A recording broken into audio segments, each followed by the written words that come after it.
Mes chers amis, j'espère que ce message vous trouvera en bonne santé. Je tenais à vous faire part de quelques nouvelles concernant la tombe sacrée du prophète Muhammad, que la paix soit sur lui, à Médine. Il a été rapporté que lorsque les eaux de crue atteignent la tombe, quelque chose de vraiment miraculeux se produit. Je suis sûr que vous serez aussi étonnés que moi de l'apprendre.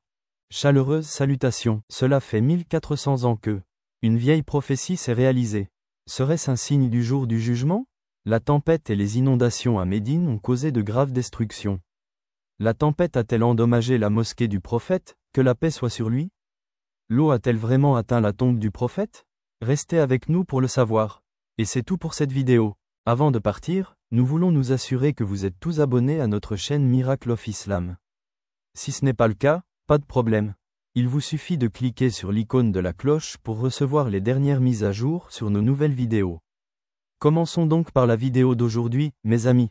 Des vents violents s'abattent sur le monde entier et des vents violents s'abattent sur le monde entier et des vents violents s'abattent sur le monde entier.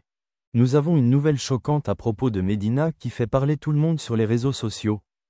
Il semble qu'une tempête à Médine ait causé de graves perturbations dans la vie quotidienne de la ville.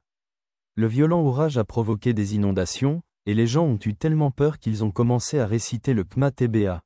Nous avons également appris que les eaux de crue ont même pénétré dans la mosquée du prophète. Que la paix soit sur lui et sur le miracle. Les gens ont tout vu. C'était incroyable. Il y a quelques jours, juste après la prière d'Asser à Médine, le ciel a commencé à changer. Il est passé du bleu à l'orange en un clin d'œil. Le vent s'est levé, soufflant de la poussière dans l'air. Les gens pensaient qu'il s'agissait d'un simple coup de vent. C'était une tempête sans précédent. Les vents sont devenus de plus en plus forts, faisant virer tout au rouge. Les gens avaient peur, pensant que le vent pourrait les emporter. Il y a eu des cris et des hurlements, puis la pluie a commencé à tomber.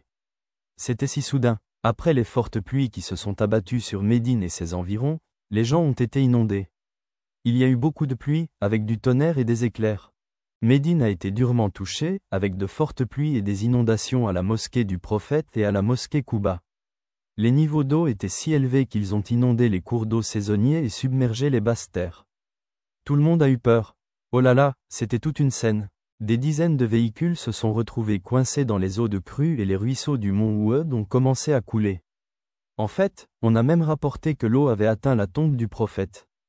Des amis ont partagé des vidéos sur les médias sociaux montrant les eaux de crue pénétrer dans la tombe. Mais après enquête, il s'est avéré que l'eau n'avait pas atteint la tombe du prophète. L'eau semblait s'arrêter comme si quelque chose s'était mis en travers de son chemin. Mais il n'y avait pas d'obstacle. L'eau a ensuite semblé faire demi-tour, laissant tout le monde stupéfait. C'était vraiment un miracle que l'eau fasse demi-tour d'elle-même, atteigne la tombe du prophète, puis se retire. La mosquée du prophète. Les personnes présentes se sont spontanément mises à crier Allah Akbar. Chers amis, je suis sûr que beaucoup d'entre vous ont vu sur les réseaux sociaux des vidéos de personnes s'inclinant pour prier et demander la miséricorde d'Allah. Ces signes sont censés indiquer le mécontentement d'Allah, étant donné les niveaux sans précédent de péchés humains qui ont conduit à de telles calamités dans le monde entier, en particulier dans le monde arabe. Il est important de rappeler que le prophète Muhammad, que la paix soit avec lui, a prédit ces signes il y a 14 400 ans. Restez en sécurité et continuez à prier pour la miséricorde d'Allah. Chaleureuse salutation. Il a également déclaré que lorsque les gens voient de mauvais comportements dans la société et n'essaient pas de les corriger, et lorsqu'ils voient des tyrans commettre des injustices et ne les arrêtent pas, c'est presque comme si Allah nous punissait tous. Dans Ibn Majah, il est rapporté d'Abu Malik Asari que le prophète, paix sur lui, a dit « Certains de mes disciples boiront de l'alcool, mais ils l'appelleront d'un autre nom. Des instruments de musique seront joués sur la tête des hommes et les femmes chanteront.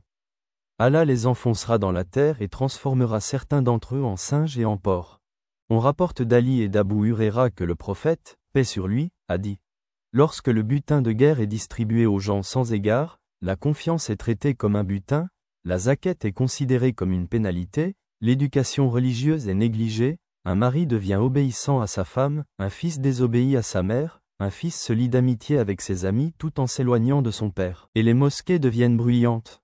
En temps de guerre, les ressources sont distribuées sans égard, la confiance est traitée comme un butin et la zakat est considérée comme une pénalité. L'éducation religieuse est négligée, et nous voyons un mari devenir obéissant à sa femme, un fils désobéir à sa mère, et un fils se lier d'amitié avec ses amis tout en s'éloignant de son père. Les mosquées deviennent bruyantes, et le chef de la nation est un méchant. La tribu est une personne méchante. Le chef de la nation est la personne la plus dégradée.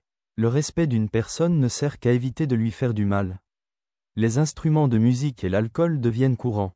Les générations suivantes maudissent les précédentes. Elles attendent ensuite le châtiment d'Allah sous forme de vent rouge, de tremblements de terre, de déformation des visages et de pluie.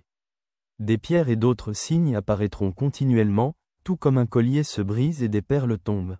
Le prophète Mohammed, que la paix soit sur lui, nous a informé que de telles calamités naturelles se produiront également dans cette Oumma, comme dans les nations précédentes, en signe du mécontentement d'Allah. C'est pourquoi, tout en observant l'apparente, il est également important de réfléchir aux causes intérieures et spirituelles des inondations et des tempêtes et de s'efforcer de les éliminer. Mes chers amis, lorsque nous parlons de cela, une question revient souvent. Pourquoi des personnes innocentes, y compris des enfants et des femmes, devraient-elles souffrir des tremblements de terre et des catastrophes si elles ne sont pas coupables? Le prophète Muhammad, que la paix soit sur lui, a abordé cette question dans diverses déclarations. Il a abordé cette question dans diverses paroles lorsqu'il a évoqué les calamités à venir. Lorsqu'il évoquait les calamités à venir, une question a également été posée pour savoir si les personnes vertueuses souffriraient de l'ER. Le prophète, paix sur lui, a répondu que, lorsqu'Allah observe la désobéissance et la rébellion dans l'humanité, et que les désirs mondains des gens l'emportent sur leurs désirs d'Allah, lorsque les gens adoptent l'oppression et la rébellion dans tous les aspects de la vie, lorsque l'humanité elle-même se plaint à Allah des tyrans, lorsque les gens rendent ce qu'Allah a interdit permis pour eux-mêmes, et lorsqu'ils commencent à considérer leurs péchés comme de bonnes actions, la colère d'Allah se manifeste sous forme de catastrophes naturelles, de tremblements de terre, d'inondations et d'épidémies. Il semble que ce soit le cas aujourd'hui, alors mes chers amis, demandons pardon et revenons à la religion. Qu'Allah nous donne la capacité de suivre le droit chemin et de finir notre vie dans la foi. Je suis désolé, Seigneur des mondes, mais je dois vous demander d'écrire quelque chose de méchant dans les commentaires et de partager la vidéo avec vos amis. Je vous prie de l'aimer autant que vous le pouvez avant de partir. Et confirmez une fois de plus que vous vous êtes abonné à notre chaîne Miracle of Islam. Si ce n'est pas le cas, abonnez-vous immédiatement et cliquez sur l'icône de la cloche pour être informé en temps voulu de nos prochaines vidéos. Prenez soin de vous et de ceux qui sont négligés. Nous nous reverrons dans la prochaine vidéo. D'ici là, qu'Allah soit avec vous. Gardien, ô Allah, le plus gracieux et le plus miséricordieux, nous venons à toi le cœur plein d'espoir et d'humilité, cherchant ton pardon pour nos péchés et te demandons de nous guider dans tous les aspects de notre vie. Ô Allah, au jour du jugement, accorde-nous ta miséricorde et ton pardon, admets-nous dans ton paradis et protège-nous. Ô Allah, protège-nous du supplice du feu. Guide-nous sur le droit chemin et aide-nous à réussir dans cette vie et dans l'au-delà. Nous vous demandons de continuer à nous guider, à nous protéger et à nous bénir.